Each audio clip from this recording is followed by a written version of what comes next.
1230 WBVP and 1460 WMBA and 99.3 FM presented by St. Barnabas, 95.7 FM. Live streaming right now. If you want to watch this, go to the station Facebook page or go to Tom Young's Facebook page. And the reason you'd go to Tom's page is Tom's my first guest. Tom Young of First Consultants. How you doing? I'm doing wonderful. I'm a COVID survivor now, so. Oh, are you? Well, we're late. You know, there was the show that was supposed to be 2 weeks ago. I didn't know that's what that was. That was what happened. You got the COVID. I called that morning. I mean, I had a COVID test. See, they don't tell me nothing. They just said, "Hey, Tom's not coming in." It's like, all right, I'll do shadow puppets for an hour. And I'm grateful. Well, how was it? It was a serious head cold. Is that what it was? Okay. I never had a fever that I felt like I had. I had some coughing and that.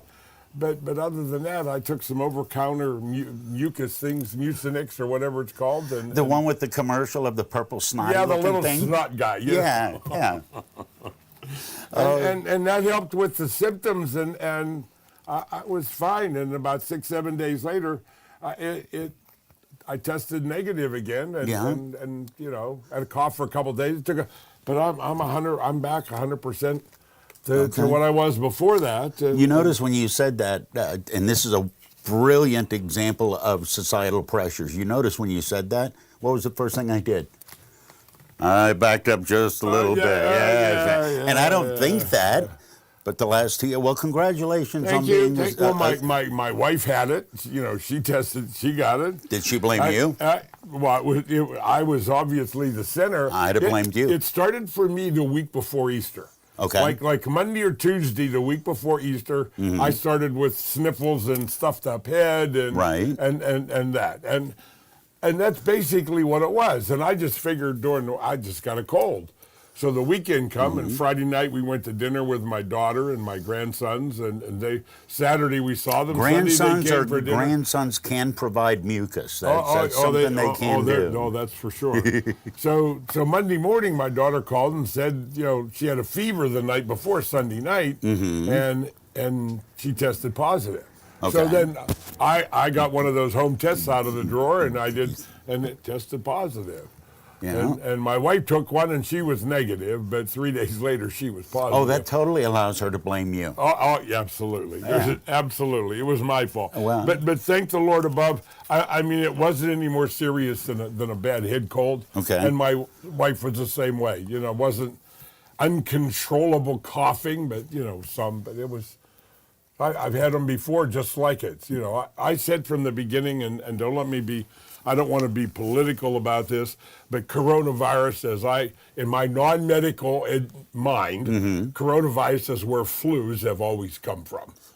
The flu that we get every year, I get a flu shot every year, those come from coronavirus. They come from the same place. Okay, and this was just a different version, scarier version. They gave it a name of COVID. You know, you get people's attention once you give it a name. It's a dog till it's Sparky. Yeah, that's true. That's how it works. True. Well, it's good to see it. What are we talking about today? We spoke briefly about it, and it sounds confusing to me. I have been developing and have developed frameworks. In other words, a framework is Are you writing your own constitution? I am. I am the framework, the Constitution. Yeah. Well, think of the word framework, and I have always been involved in the financial services industry. When I meet people and they ask me what I do, I've always struggled with, well, what do I tell them? Because what I do is so uniquely different than the typical financial world does, right? In how they do things, and so I've created a lot of things, and recently I come up, and what I really do is I build frameworks. Okay. So that makes sense. I'm involved, and I do financial frameworks. So what do I mean by that? Well, how about a debt framework? You've heard me talk about, you know, debt. Get out of debt 9 years or less without spending $1 more than you're currently spending. Right. Now, and it's a framework. It's a process. And frameworks, in my mind, are process. It is how I do something. It is a structure to what do I do now, next. How do I do that? Is it more true to think of it as a framework than a linear process? Because there's stuff going on. Oh, it is, because three-dimensionally. it is, here's a word, macroeconomic. Okay, I remember that from a class, and I remember that is the class that they made me take twice. Well, so micro is small, macro is big. Well, micro is one, Okay. one. All right. Macro This is why I had to take the class twice. Well, a plan, okay, a financial plan is a series of frameworks. Right. Because there's a framework for how do I save for retirement. And I don't care whether you're 30 years old or 50 years old, in the back of your mind is retirement, being able to quit this someday and have enough money that I don't have to go to work anymore. I mean, if that's not somewhere in your mind, there's something wrong, because even 25, you know, it's still there, and you don't think a lot about it when you're real young. Right. But it is there. And the sooner you realize that retirement planning is a process, okay? It's not, and I think a lot of people make the mistake of saying, I'm 25, I'm going to work hard and build my career, and then they get their career built, then they look up and go, now I'm going to start planning for when my career's over. You're behind, aren't you? Well, that's true, but things have changed, and you know, so there's a retirement framework, and then there is a debt framework. Now, what do I mean by a debt framework? When I said a minute ago, debt is the number one killer of future retirement. Yeah, because it sucks off all of your savings. Yeah, and ways that we plan for retirement. For example, 401k, which is a primary thing today. It is the number one thing in most people's lives that work. I'm an idiot financially. Putting money in a 401k. I even know what that is. Well, 401k, in my mind, causes debt disease. All right. Debt disease. What's that? Well, what's that? What's Good that? question, Yeah, Eddie. what's that disease? Well, what that means is I have listened to the financial world, you know, and their typical advice. Maximize my 401k. Put all I can into my 401k, which is like $16,000, $18,000 a year now. Okay. Now, if you're making $100,000 a year, and you're putting $16,000 into a 401k, now let's talk about 401k for a second. How much access do I have to that money, Eddie? Without penalty, none. None. That's exactly right. I mean, I can get it, but it's going to cost me my own money to get my own money. If I'm permanently disabled, right. I can get my money without penalty. Okay? Right. But I still got to pay the tax. Even if I'm disabled, I got to pay the tax on the money. So if I'm putting all of my discretionary savings over there, I'm doing micro retirement planning. One. Okay. Because I have no access to the money. Now, I need to buy a car. I need transportation to go back and forth to work. Right. Well, how do I buy a car? If I'm putting all of my discretionary savings there, I take and out I have a loan. no access, the loan thing, you know, the loan thing at the bank. It's Mr. all Banker, yeah. Mr. Banker, will you please loan me money? It's all in the same stack of paperwork. Mr. Borrower, I want you to fill out this paper. That's right. And everything is on here down to how many hairs between your legs. So, excuse me, but you get the idea. They want to know everything about me. And that, I don't want to disclose that to people. I don't want people to know every little instance about my financial life, my personal life, my work. I hate my job. Nobody wants that. Well, that's what they want on this information. No, but nobody wants to give that. That's right. Yeah. But you have to give up that information in order to get that loan thing, you know, at the bank. At whatever percent it is today.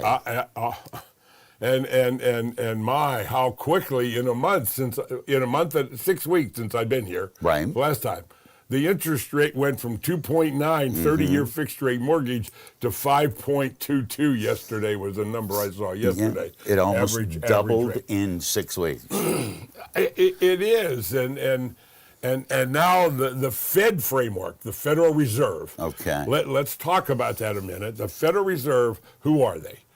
Well, the Federal Reserve, in my new book that I'm writing right now, it's a storybook. It isn't technical like the stuff that I've It's a written storybook? before. It's a storybook. Are they going to have pictures? Espionage and oh yeah, Really? could have some pictures too, All right. and some things in it. But the Federal Reserve was created in 1913 Okay. off the coast of Georgia on Jekyll Island. It's a resort area off the coast of Georgia. And there is a book called The Creature of Jekyll Island. It's about that thick. It is a must read for anybody that's serious about the financial, and it talks about how the Federal Reserve we know today came to be. I refer to it in my new book as the banking cartel. I was going to say, this just sounds like a bunch of rich dudes sitting around making rules for everybody. That's exactly what it was. Is that Eddie. what? All right. You know, and if you go back into the early 1800s, 1840, 1845, Andrew Jackson killed it. They tried to create it back then, and he killed it, wouldn't let it happen. Okay. So here we are in 1913, and the story of my understanding is coming out of World War I, we were in debt. Sure. America was in debt because of World War I. Right. And part of the banking thing came about because of the Rothschilds in Europe and the central banking system that they were creating and have been part of since the beginning of this banking stuff in America. But today, the Federal Reserve, there is nothing federal about it. There are no rules and regulations. Congress or the Senate has no oversight over the Federal Reserve. They are a private banking system owned privately by very rich individuals in the United States. So all the banks are part of that Federal Reserve system. Even though the Federal Reserve System has nothing to do with the federal government. Right, but the government borrows money from the Federal Reserve. Oh, They manage the cash flow, the cash. They manage it for the government. That was my next question. Why would the federal government allow, like you said, a cartel to be called federal anything? That's why. Okay. You can use our name if you give us money. Here's their current framework. Okay. Now let's think about it. The Federal Reserve is a private institution. They are private banks. Rich dudes. Rich dudes own private banks. Okay. Yeah. They loan money to the federal government, and they have on their balance sheet right now about $9 trillion of assets. Now that means they printed money from nothing, and they buy assets from the marketplace. With nothing and have something. They print money from nothing. So now they put all this new printed money into the marketplace, and simply it causes inflation, because if there are more dollars, the dollars that exist are worth less and less. Right. So we know that, you and I as consumers, as inflation. Yes. Okay. So here we are, we have inflation that is going crazy, and I unfortunately believe it's going to be like nothing ever before in history. We're back into the 80s now as far as comparison numbers. Right, but it was created in the past out of things the government was doing, etc. And right now we have so many broken pieces of the puzzle from the coronavirus for the last 2 years, the pandemic, and all the trillions of dollars that was printed because of that and passed out. And now we got the Russia and Ukraine thing going on, and we need to pray for everybody in the world. You know, our prayers go out every day for everybody in the world that's been affected by the coronavirus, because I don't think there's a person on the planet that hasn't been affected at this point in time by the coronavirus. I saw a stat yesterday. Even in the jungles of the Amazon, they have been tainted because people go there and visit and take the coronavirus to them. Almost half of Americans know somebody that died from it or know of somebody, a connection. So, yeah, you're right. It's affected the planet. Our heartfelt prayers go out for everybody. And especially in Ukraine, those people that are going over there, what the purpose and reason of that is beyond our scope at this point in time. But back to the Federal Reserve and the framework. And so the Federal Reserve, they have printed money from nothing. They loaned it to the federal government and pushed money into the marketplace by buying assets with money they print from nothing. Well, now we got inflation. That sounds like a pretty good gig, man. Well, wait a minute. Yeah. Here is the kicker, and I have not heard this on any talk show, Hannity or any of them out there. Okay. Now, they're raising the interest rates, and the article yesterday said they're going to put a heavy raise. It's going to be like a 0.5% interest increase. Which is huge. And the 10-year treasuries are now, as of yesterday, over 3%. That's the highest they've been since 2008. Okay. No, wait a minute. Let's think about this a minute. The Federal Reserve, not the federal government, the Federal Reserve, are raising the interest rates to control inflation. Eddie, who do we pay this interest to that they're charging more of? Don't we pay it to the Federal Reserve? Well, it ends up at the Federal Reserve. Isn't we pay it this to the federal government. Isn't this their excuse to make more money? It sounds like the Federal Reserve is taking a play out of the gas company playbook. You want more money? We're going to charge you more money. You want more gas? You want it? Here it is. It's more. Yeah, and then the interest rate, we're going to raise the interest rate, so you got to pay us more interest. Yeah. And you know what, Eddie? If you look at the debt, are we paying the interest on the debt? No, we're not keeping up with that. No. And they're raising the interest rate even more, so what is that going to do to the debt? Let's just make it simple and really sit back and see what is going on. All right, we need to take a break for news. No, it's wonderful. Tom Young is my guest. Tom Young of First Consultants. You can listen to this like you are. If you're watching it, that's great. But this is live on the Beaver County Radio Facebook page also. I've got a simple question for you after news. Tom Young with me on Teleforum. We'll be back after the news, folks. For an entrepreneur, life and business go hand in hand. Getting the most out of both sometimes can be as simple as a new idea or an insightful conversation. Join attorney and author Rocco Kaza, along with realtor and podcaster Eric McKenna, for The Entrepreneur Life, Beaver County Radio's newest show. The Entrepreneur Life airs from 10:30 to 12:30 this and every Saturday morning. Listen on Beaver County Radio or watch the video stream on Facebook and YouTube. Don't just get busier, become happier, and ultimately wealthier. Tune in to The Entrepreneur Life Saturday starting at 10:30 on Beaver County Radio. How can I help my child to make positive choices? Start with a conversation. Start making the difference. Beaver County Parents, is your child between the ages of 10 and 14? If so, Keystone Wellness Programs is offering the Strengthening Families program in your area. This free program is designed for families to have fun together while learning ways to promote family bonding and communications. For more information about upcoming sessions near you, visit KeystoneWellnessPrograms.org. Paid for with PA taxpayer dollars. You're listening to Beaver County Radio, 1230 WBVP Beaver Falls and 1460 WMBA Ambridge, broadcasting live from the St. Barnabas studios.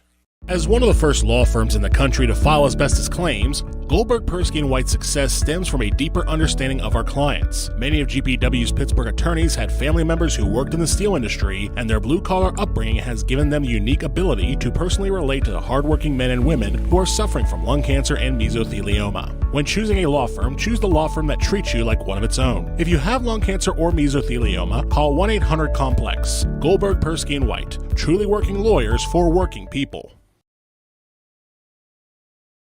The best of Beaver County is easy to discover. It's right here on your radio. Tune in Beaver County Radio or watch the best of Beaver County live on Facebook or YouTube video this and every Thursday from 11 to 11:30.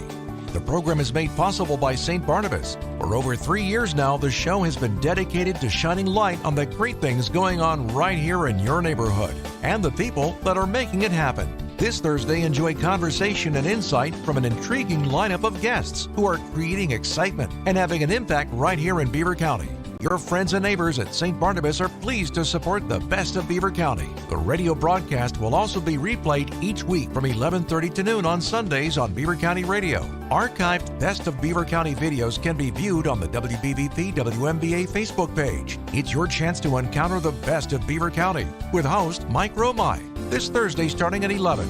For more information, visit beavercountyradio.com. Beaver County Radio's news source, 95.7 and 99.3 FM, along with 1230 WBVP, 1460 WMBA, and streaming at beavercountyradio.com. Here's Frank Sparks. And good morning, as today's forecast is calling for a chance of morning showers today. Otherwise, it's going to be cloudy with a high of 63 degrees. We'll have a complete Beaver County Radio weather forecast coming up for you right after we have this look at news. The Republican Party held a primary debate last night at the Fez in Hopewell. Beaver County Radio News correspondent Curtis Walsh was there and filed this report. At the Republican primary debate last night in Hopewell, Candidates for the 17th Congressional District that participated were Jeremy Schaefer, Jason Killmeyer, and Kathleen Coder. When asked about legal immigration, Killmeyer said he would significantly limit legal immigration until around 2030. I believe that we should significantly limit legal immigration in the United States until about 2030. It's time to do that. Coder stated that the amount of guns and fentanyl crossing the border makes it apparent that we need more laws in place. The number one cause of death in 21 to 40-year-olds is fentanyl, which is coming across the border. People ask us all the time about gun control. And you know where we need to control the guns? Coming over the border. Schaefer said the current administration is failing us and we need to empower border guards, shoot down drones, and fix the broken system. It's an absolute crime what's going on the southern border, and our administration is failing us, and they absolutely need to be held accountable. I would vote for impeachment of a variety of officials. You can read more or view photos on beavercountyradio.com or listen to the audio in full on the Beaver County Radio app or streaming website under podcasts. This is Curtis Walsh reporting for Beaver County Radio News. A 13-year-old girl who was reported missing yesterday in McKees Rocks has been found. Abigail Thews Martin was at a friend's house, according to McKees Rocks police. And as the strong storms rolled through our area last night, a tree fell on two cars that were waiting at a traffic light at the intersection of McMurray and Bethel Church Roads in Upper St. Clair. The incident occurred around 6 p.m., and 2 people were in one of the cars. 6 people were inside the other car. One person was pulled from the one vehicle that had 2 people in it and rushed to an area hospital in critical condition. There were no other injuries reported in the incident. A Bethel Park police officer was hit by a suspected drunk driver last night along South Park Road in Bethel Park. The officer was assisting in a traffic stop of another car when he was hit by a silver SUV without its lights on. The suspected driver was driving drunk when he hit the officer. The officer was taken to an area hospital for injuries to his foot and his torso. Police were able to apprehend the driver, and he is facing multiple charges pending toxicology reports. Beaver County Radio News correspondent Sandy Giordano is reporting that Duquesne Light Company has launched its 2022 Community Impact Grants program to offer migrants up to $10,000 to eligible nonprofits in Allegheny and Beaver counties. With an increased total of $250,000 in available grants, this year's program will fund efforts in environmental justice, education, and social equity to align with Duquesne Light's mission to create a clean energy future for all. Applications will be accepted online today through Friday, June the 3rd. To learn more about the program and application process, you can visit duquesnelight.com/CIG. Since the CIG program launched in April of 2021, it has awarded more than $200,000 to dozens of local nonprofits, 80% of which are diverse-led. The Pittsburgh Penguins announced on Tuesday that the outdoor F&B big screen will return for all home games in round 1 of the 2022 Stanley Cup playoffs. The F&B big screen will be located at the corner of Center Avenue and Logan Street, directly across from PPG Paints Arena. The Penguins said Logan Street will be closed to vehicular traffic between Center Avenue and Wiley Avenues for the games. The Penguins will be enforcing the following rules at the big screen. All patrons subject to search. No alcohol, no glass, no grills, no pets, no solicitation, and no tents, also no weapons or hazardous materials. The Penguins' scheduled home games against the Rangers will be on Saturday, May the 7th and Monday, May the 9th. Fans may enter the area beginning at 5:30 p.m. on Saturday and then 6 p.m. for next Monday's game. Here's the Beaver County forecast on 95.7 and 99.3 FM, along with 1230 WBVP, 1460 WMBA, and streaming at beavercountyradio.com. Chance of morning showers. Otherwise, it'll be cloudy with a high of 63 degrees today. Mostly cloudy overnight tonight with a low down to 47. Tomorrow, partly sunny skies, high up to 71. For your Friday, showers with afternoon thunderstorms possible and a high of 64 degrees. Taking a look at Mother's Day weekend, Saturday, showers and possibly a thunderstorm. High is going to be 62. And then for your Mother's Day, mostly sunny with a high of 67 degrees. That is a look at the news for now. I'm Frank Sparks, Beaver County Radio News, 95.7 and 99.3 FM, presented by St. Barnabas, 1230 WBVP, 1460 WMBA, and beavercountyradio.com. We're on. Well, you take it then. Oh, okay. Hey, we're back. It is WBBP, WMBA. We're back online, and I'm Tom Young, the financial coach. Get my new book, The Family Money Farm, The CFO Project. You can get it at Amazon, Barnes & Nobles. You can get it at CFO, Chief Financial Officer, CFO-project.com. Put in your name and email address, and you will get an email with a link and be able to download my book cover to cover. And when you do that at CFO-project, I have a brand new ebook called Financial Mastery Coaching, The Blueprint. So it's the beginning of frameworks. And the blueprint actually gives you the hands-on, how do I do it, what do I do, how do I get started, and on and on and on. So you want to take advantage of that. It's not going to be free for much longer, but for right now it is on there with a free download on CFO-project.com. You can reach me at 724-728-6820.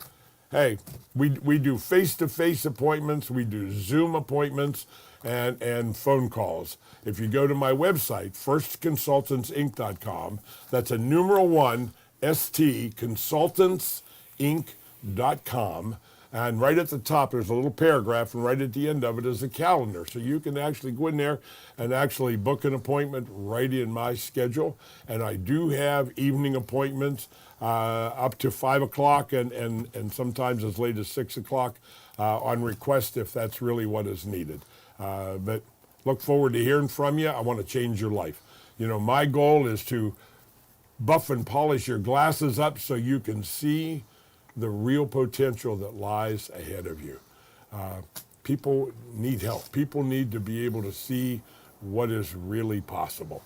All right, before we went to news, you were talking about we were talking about framework. That's right, and you but said we were you had talking a about question. The Federal Reserve isn't gotten anything to do with anything federal outside of the fact that they loan money to the federal government. Correct. My question is super naive and super simplistic. Is anybody going to fix that? What's the motivation for people that could fix that to actually fix it?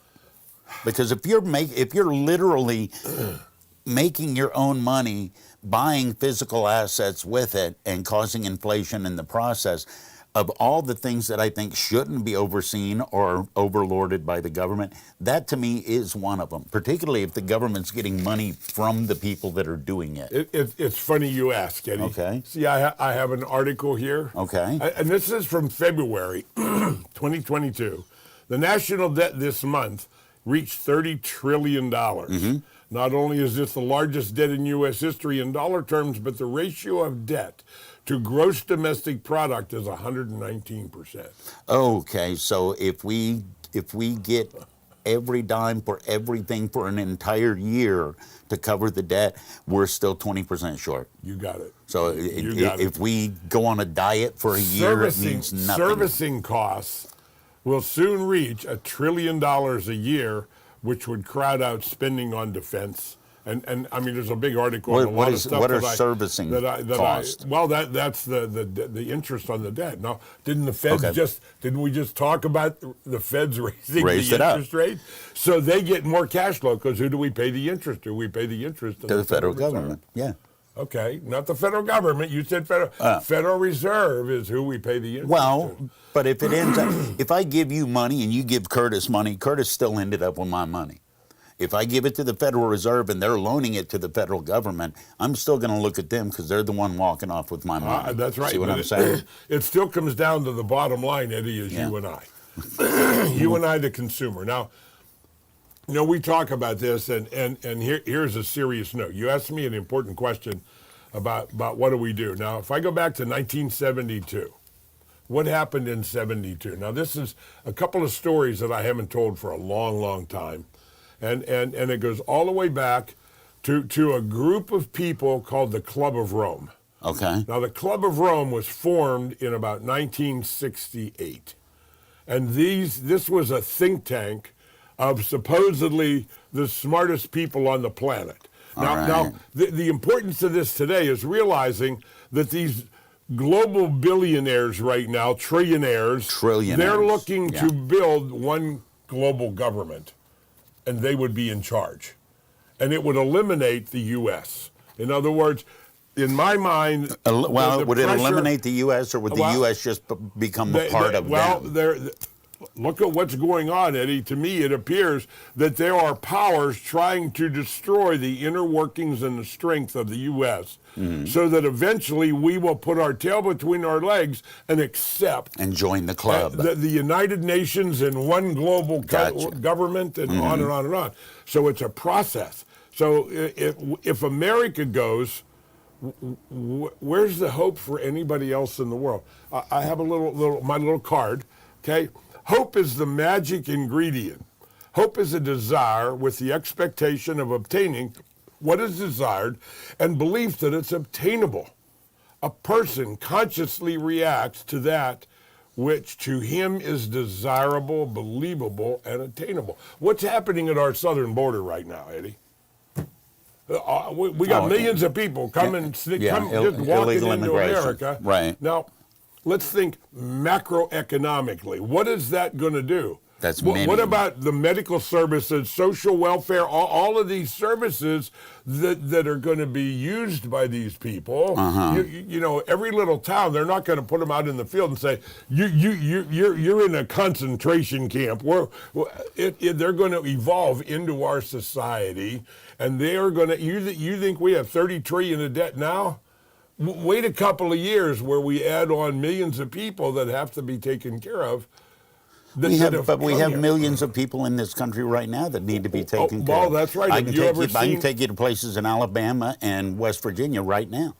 I'm not saying that justifies anything, but we already have that issue. The issue will get bigger. That's right. Well, let's go to the other number on the U.S. debt clock. The 30 trillion? No, not the 30 trillion. Okay, what different number? 5 times that. That's the unfunded liability.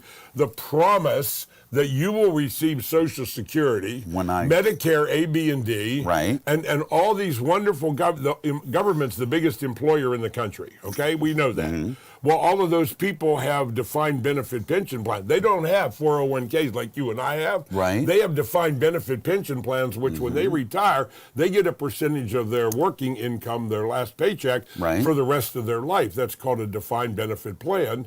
And then the military. You know, some of those folks in the military that have given their life for us and protected us, they have pension plans also. Right. So Social Security, Medicare Part A, B, and D, pensions for government employees, and pensions for military. $169 trillion. Now, and that will come due. Somebody is going to say, "I need that now." It's in writing. The promises are in writing. They're contracts with the American people. Right. So let's add them together. So now we got $198 trillion, $200 trillion. Let's round up. It's $1.5 million per taxpayer, Eddie. $1.5 million per taxpayer. Now. We're not going to make that number. No, well, let's go back to the question. I wanted to make a point. Yeah. Let's go back to the question you asked me, is what happens when it all collapses? Yeah. In my mind, what's the motivation? It's already a slow happening. collapse? It's already happening. Okay. It's already happening. Countries, Russia, with all the crap that's going on there, they have been buying gold. Yeah. England has been buying. Countries have been buying gold. For the opportunity, because they're all bankrupt. It's not just us, Eddie. Every free country in the world has the same debt problem with the Rothschilds. And see, the best thing, I don't want to say best thing, take that word back. The thing in my mind that could eventually happen is we're going to be bankrupt. The government is going to reach a point in time, some catastrophes, the next pandemic, whatever, they're already talking about the next pandemic. Right. Bill Gates and the people of the world, these billionaire people, are already talking about the next pandemic, and now we declare bankruptcy, which means the government doesn't pay any of our debtors. Even if they promised us they would, and it's us and our debtors. Do people go bankrupt, Eddie? Every day, one medical bill. Every day. Yeah. So if that would happen, I can see, and I've heard people of influence talking about going back to some type of gold standard And your money would be valued based on that again. Based on what was in the bank that it was representing. Exactly. Now let's go back to the beginning of the story. Remember that Club of Rome thing? Yes. Where is it? 1972? No, 1968. All right. 68, Club of Rome was created. You can Google it. It's on the internet. And Club of Rome was created, this group of business people. And one of the members of that group was a guy named Stephen Hawkins. Remember him? Yeah. He was the paraplegic that couldn't talk and that. But he was a genius. He was genius, at yes. one time they said he was the smartest man on the planet. Right. Okay? So he was part of that group. And their mission was to look at the future and try to predict what would happen. Mm-hmm. And their very first prediction, you know what it was, Eddie? It was that the world was going to run out of crude oil by 1993. Oh, and actually there was a book called The Great Reckoning by a guy named Rees-Mogg and another guy. They were both economists, and they wrote this book. They were from England. And it was a story about how everything would collapse because there was no more oil. We ran out of oil. Can't get anywhere. Everything runs on petroleum. Sure. Okay. So now let's go forward. And isn't it interesting? OPEC was created in 1969. They recognized early that was a value to pay attention to. It was believed at that time that they controlled 85% of all the oil. At the time, Middle in the East. world. I mean, the Middle East. That was all the oil. That was before technology. Right. There was another gentleman, an author named Paul Zane Pilzer, and one of his books was called "Unlimited Wealth: God Wants You to Be Rich." Okay, and his theory for his PhD in economics was economic alchemy.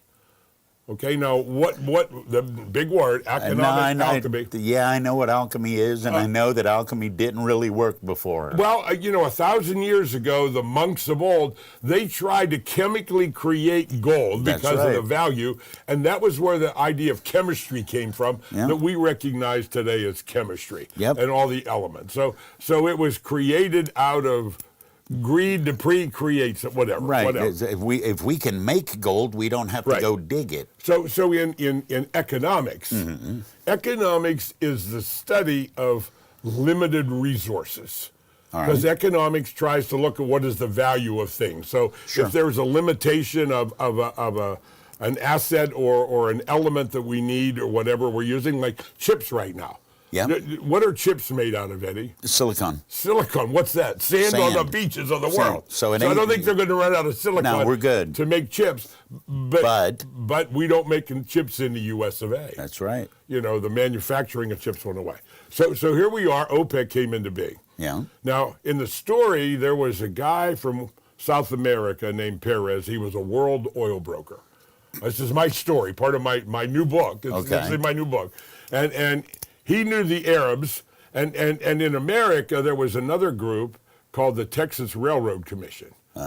Search it up. It's there. They're still there today. That sounds like a real powerful little group, too, What does the Texas Railroad Commission do? Yeah. And the Texas Railroad Commission controls and monitors the production of oil and gas and the resources in the U.S. of A. That's right. So this Perez guy goes to the Arab and say, hey, you guys got 85% of all the oil in the world. You guys ought to do what these guys did, so they formed OPEC. It's like, hey, and what happened in the mid-70s?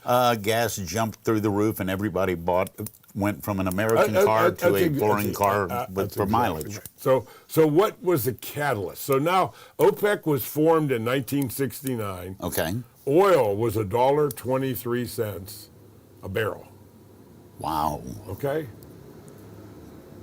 3 years later, 1972. Okay. Nixon, oil's now $12 a barrel. That's a good return on your investment. 1,000% increase in the revenue that the Arabs. Isn't it interesting why the Arabs today are the richest people in what they're doing? So here we are now. Nixon, and there was a movie on TV, Chris Christopherson and Jane Fonda. It was called Rollover. And this was back in the and it was about this. And it was about Christopherson was a world banker. Yep. And he was in New York, and the Arabs had this jumbo CD that was coming due.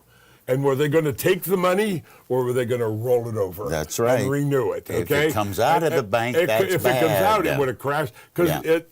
You know, the end of the movie, they showed scenes of chaos in all the cities, like we see now, and everything going on, and on and on. So this story, how do I see this? I don't know. I read lots of stuff. I read all the time, and it's amazing. So now Nixon is forced to take us off the gold standard because of oil, 12, 15, and it actually went to $40-some a barrel, which we saw gasoline in America in 1975. Remember the 11 o'clock news and the gas lines? And they would tell you can get your gas They on were this starting day or to that ration. day. That's right. In other words, they started gas rationing. Yeah. So this isn't anything new, but it was a connived event. It wasn't a natural cause event. It was created. It was created. Well, it sounds like it's being created again, and I'll go back to my original question. Is there anything that can be done about it?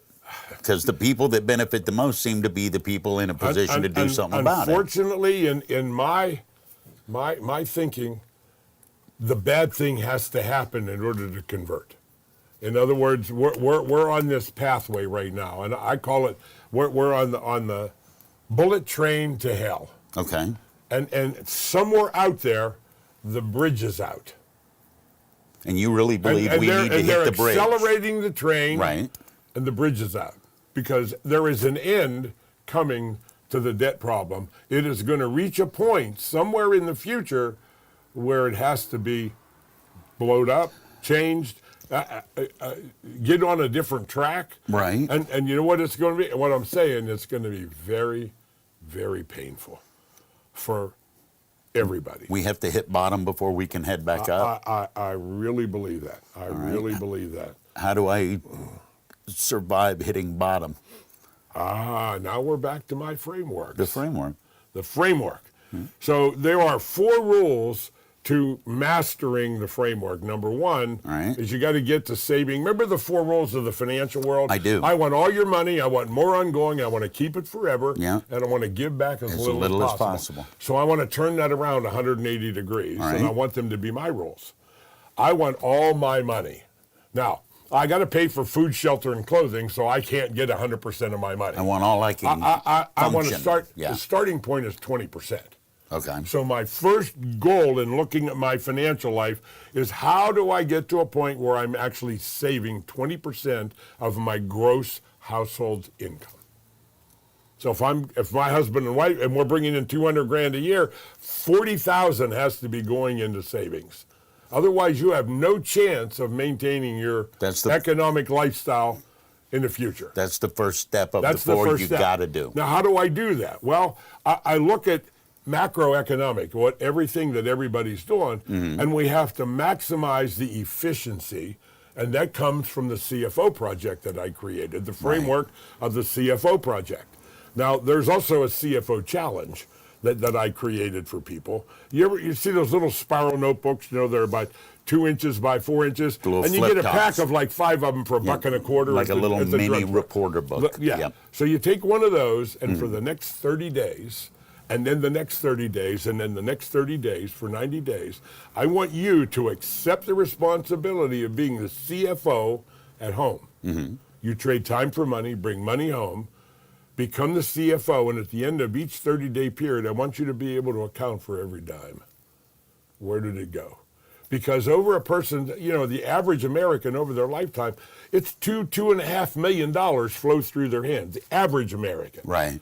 Well, how much of that do they have left at 65? You look up. The where average did it is go? less than $60,000 in all places. Okay. That's the average. And so that has to change. If you want to survive what's coming, that has to change. And I have created the frameworks and the planning that will totally turn your world around. But it's going to take discipline and intent. In other words, you gotta want it. I'm going to do one of those notebooks for the next 30 days. If you buy a $2 big gulp at the 7-Eleven, you write it down. Every dime at the end of 30 days matches your net take-home cash pay. That's what you got after you lived. Right, well, after you, Or after you survived, what you get, right. you cash in the bank. Right. Upon the plains of hesitation sit the bones of countless millions who, upon the threshold of success, sit down to wait, and in waiting, they died. People give up too soon. I agree with They that stop. 1,000%. They don't understand success in life is a journey. It is not a destination. That's right. It is a lifelong journey. And at 72 years old, I'm living a dream. I'm still chasing dreams in my life and things that I want to get done. And I want to touch 1 million lives before I die.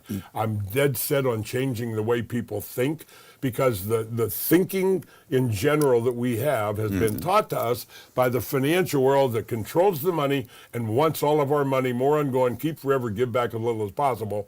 And that's our brainwashing. Yeah. And you don't know what happens. It's not brainwashing, it's advertising. Advertising. Yeah. Anyway, we're where we at? We're on time. It's like 5 till. And do we I don't have know. any- I've just been taking notes. I'm wound up today. I know it. I just you know, the stuff that's going on is You're never going to slow down, are you? Here's my poem. You're never going to slow down. My influence. Go ahead. My life shall touch 12 lives before this day is done. Leave countless marks of good or ill ere sets the evening sun. This I wish, this the wish I always wish, the prayer I always pray. Lord, may my life touch others' lives, help others' lives it touches by the way. We're going to close with that. That is a perfect That is close. really what I'm about, folks. All right. It's about success, enjoyment. Thank you so much. What did I do? I sat here and took notes while you talked about it. Tom Young of First Consultants has been my guest, and I'm glad you feel better, and it's wonderful to have you back. And I'm going to get one of those little spiral notebooks, and I'm going to keep track. I'm gonna mark that in my notes. I know you are. That's why I said it. That's why I said it. I want to see it. Tom Young on Teleforum. It's Beaver County Radio. Highmark Blue Cross, Blue Shield, and Allegheny Health Network are pleased to present a new show on Beaver County Radio called Heroes. Tune in every Saturday at 10 and Sunday at 12:30 for Heroes, a wonderful half-hour segment hosted by Jim Roddy that profiles many of the local heroes in this community. Click highmark.com for more information and then tune in for Heroes this Saturday at 10 and again Sunday at 12:30 on WBVP, WMBA, and 99.3 FM. The best of Beaver County is easy to discover. It's right here on your radio. Tune in Beaver County Radio or watch the Best of Beaver County live on Facebook or YouTube video this and every Thursday from 11 to 11:30. The program is made possible by St. Barnabas. For over 3 years now, the show has been dedicated to shining light on the great things going on right here in your neighborhood and the people that are making it happen. This Thursday, enjoy conversation and insight from an intriguing lineup of guests who are creating excitement and having an impact right here in Beaver County. Your friends and neighbors at St. Barnabas are pleased to support the Best of Beaver County. The radio broadcast will also be replayed each week from 11:30 to noon on Sundays on Beaver County Radio. Archived Best of Beaver County videos can be viewed on the WBVP WMBA Facebook page. It's your chance to encounter the best of Beaver County with host Mike Romai this Thursday starting at 11. For more information, visit beavercountyradio.com. As one of the first law firms in the country to file asbestos claims, Goldberg, Persky & White's success stems from a deeper understanding of our clients. Many of GPW's Pittsburgh attorneys had family members who worked in the steel industry, and their blue-collar upbringing has given them the unique ability to personally relate to the hardworking men and women who are suffering from lung cancer and mesothelioma. When choosing a law firm, choose the law firm that treats you like one of its own. If you have lung cancer or mesothelioma, call 1-800-COMPLEX. Goldberg, Persky & White, truly working lawyers for working people.